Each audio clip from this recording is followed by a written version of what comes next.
Welcome back to Old Wine Wednesday. And today, one of perhaps the most insane wines of the world, made by, of course, one of the strangest, craziest, and probably most genius winemakers ever, Mr. Nicolas Joly. And of course, I'm talking about 1989 Clos de la Coulée de Serrant, Savennières. Psalms love Chenin Blanc because it's kind of like the queen to the Riesling's king. And I am far too conservatively dressed to talk about a whack job like Nico. Who's dressing me? Anyway, Psalms love Chenin Blanc because it's kind of like the queen to the Riesling's king. They both have such a remarkable terroir reflection, acidity, structure, ageability, and of course, food affinity. But this isn't just any Chenin Blanc. In fact, the Clos is one of the only wines in France, and thus the world, which has its own appellation. One vineyard, one owner, and its own appellation. Only basically Chateau Grillé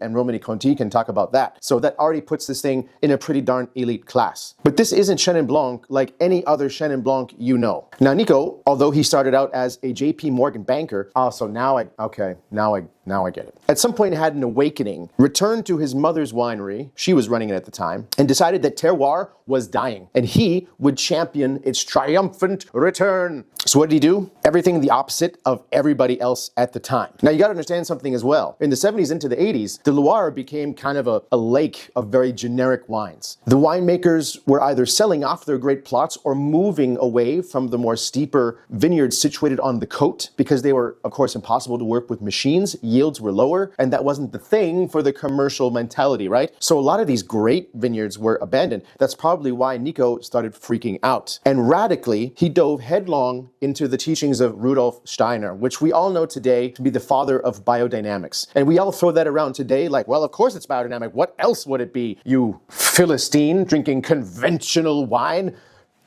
But back then, it was not a thing. And I'll tell you, sitting in some of these early lectures from him, back in like the early 2000s, because he wasn't just a winemaker, he became like a lecturer, the leader of an entire movement. And it starts out with Rudolf Steiner and the fruit days and the leaf days and the root days and the flower days. And okay, you can all get along with that, rotation of the earth, sun, moon, blah, blah, blah, like his book, Entre ciel et terre, fantastic book. But then at some point, he starts going into lectures about how planes flying over your head are poisoning your babies and people are using radio waves to manipulate your brain. And back then, no one was wearing tinfoil hats, but if anyone would have been, it would have been Nicolas Joly. Those were kind of tough lectures to sit through because it was more about the insanity of the end of the world, which is obviously rapidly approaching, and the downfall of humanity, than it was just about farming. But he did follow his philosophy and Rudolf Steiner's. Everything done completely biodynamically in the vineyard when it wasn't a thing, making the teas, spraying the vineyards with all of the nettle things and blah, burying cow horns full of shit, then dancing around it 3 times in a counterclockwise direction. And the jewel of his collection, the Clos, the walled vineyard of the Coulée de Serrant, which is basically one of the most northern vineyards on the Loire, basically. Savennières is a fairly cool place, but this Colosseum-like vineyard, basically which dumps out towards the river, is actually one of the warmest sites. He would let sheep graze in the vineyard instead of using any pesticides, encourage biodiversity, this insanely schist-based soil, not only giving a crazy minerality to the wines, but also perfect drainage, allowed him to push the ripeness to the absolute limit. Sometimes these wines would even have botrytis in them for a dry wine, which is also crazy, right? But he did not care. He simply wanted to coax the most authentic, true interpretation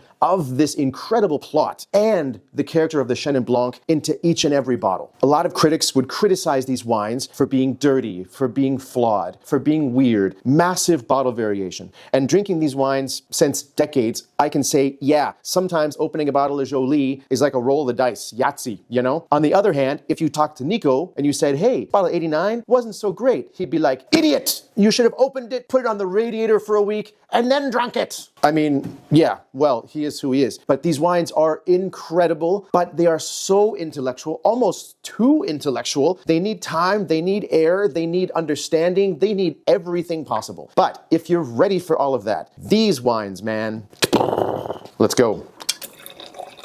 Few haters who think that I'm not actually drinking these wines. How about them apples? Speaking of apples, that looks like cloudy apple juice, don't it? Yep, totally typical, especially for one of the greatest vintages of all time. Not only for Coulée de Serrant and the Loire, but probably the Chenin Blanc grape of the 20th century. This right here, everybody, is one of the standards. Right alongside Gaston Huet's 1947 Vouvray, of course, Moelleux, and things of that ilk. Oh my God. How do you even begin to talk about these things? I've got like black holes and string theories in my head right now. How can I even talk about flavor?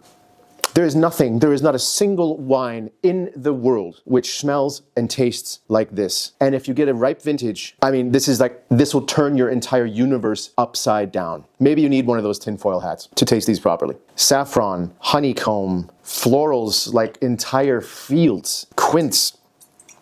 Lanolin? Can I say that word? Everyone uses that word. What the hell is that anyway? Yeah, right. It's that kind of weird floral thing. It's got it. Honeysuckle and Asian lilies. It is freaking insane. And the one thing that always happens with these wines, which is probably why the critics criticize it, wet sheep. Probably not just because they're grazing in the vineyard, but literally. Savennières, especially Chenin Blanc here, when it's aged, it gets this woolly sort of thing going on, like literally a wet sheep, but like one of those wet sheep probably like in heaven, or like that the Greek gods were like shearing to make their robes or whatever those fluffy things they were wearing into battle. I don't know. Anyway, it's like that. It's this light barnyardy thing, but so almost indescribable and ephemeral and, dare I say, divine.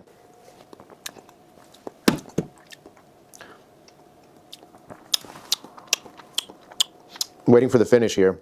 A few moments later.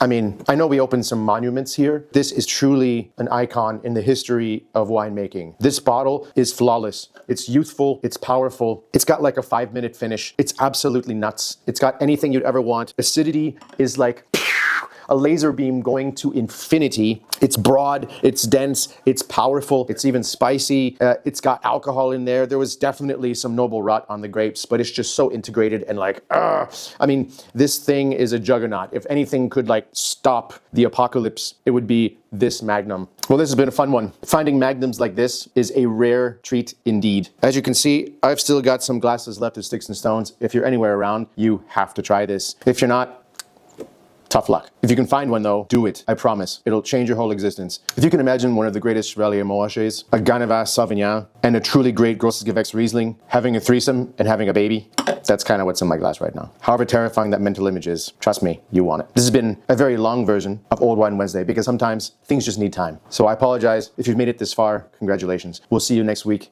on Old Wine Wednesday.